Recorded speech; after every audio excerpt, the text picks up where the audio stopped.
Paano kung sa bagong estasyon ng tren may anunsyong boses na sumasagot at tinatawag ka pa sa palayaw? Nang gabing yun, si Bea ay nag-o-overtime sa estasyon Santolan Extension. Bagong bukas, pero halos walang tao. Voice talent siya ng mga PA announcement, kaya sa control room siya nagre-record. Pagbasa niya ng linya, biglang may sumabat sa speaker, malinaw na lalaki. "Beb, pwede bang mas dahan-dahan?" Napang-iti siya. Akala niya sound engineer. "Hello? Sino to?" Sagot niya. Tumawa ang boses. "Jiro! Huwag kang mag-alala, nandito lang ako." Pero nung sumilip siya sa glass booth, walang tao. Naka-off ang monitors. Sa mesa, may ID lace na basa at amoy kalawang.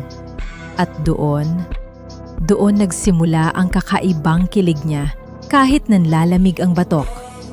Sa malayo, may dumaan na tren pero walang ilaw. Kinabukasan, bumalik si Bea dala ang kape, parang may kadate kahit boses lang. Eksakto 12:13 a.m., kusang umilaw ang recording console. "Andyan ka," bulong niya. Sumagot si Jiro, mas malapit.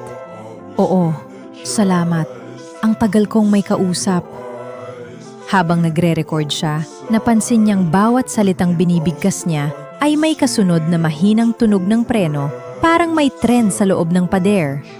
Pinuntahan niya ang lumang maintenance hallway at may pinto roon na may karatulang acoustic chamber. Pagbukas niya, malamig at amoy sunog na goma. Nakaplay ang loop na anunsyo. Tapos biglang sinabi ni Jiro, "Bea, kung mahal mo ko, basahin mo yung huling linya." Sa sahig, may lumang logbook na may petsang 3 buwan na at pangalan niyang Jiro ang huling pirma. Pinakinggan ni Bea ang recording.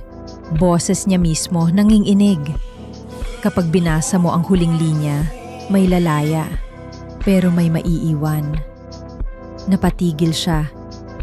"Jiro, totoo ba to?" Tahimik sandali, tapos mahina niyang sagot, "Hindi ko alam. Akala ko exit lang." Biglang umuga ang estasyon, kumislap ang ilaw, at may dumaan na tren na walang pasahero, puro upo ang basa.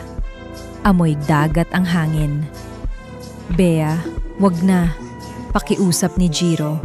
Pero alam niyang mauulit to kapag hindi niya pinutol. Tinanggal niya ang main breaker at sa dilim, may kamay na humawak sa kanya. "Salamat," bulong ni Jiro, sabay nawala. Kinaumagahan, normal na ang anunsyo. Pero kapag mag-isa siya, may mahina siyang echo na sumasagot.